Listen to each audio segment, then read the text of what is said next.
பரீட்சையின் நாயகனே விநாயகனே, போட்டிடும் இடு தேங்காயில்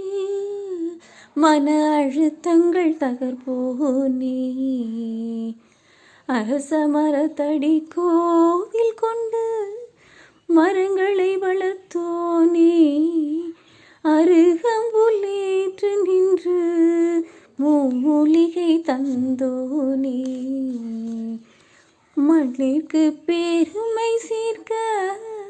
சதுர்த்தியில் மண்ணில் உருவம் கொண்டாய், மஞ்சள் மகிமை சொல்ல மஞ்சள் பிள்ளையாரானாய்,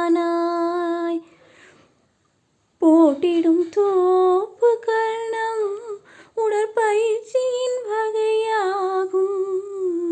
ஓங்கார உருவம் யோகாவின் நிலையாகும், கூப்பிட்ட கூற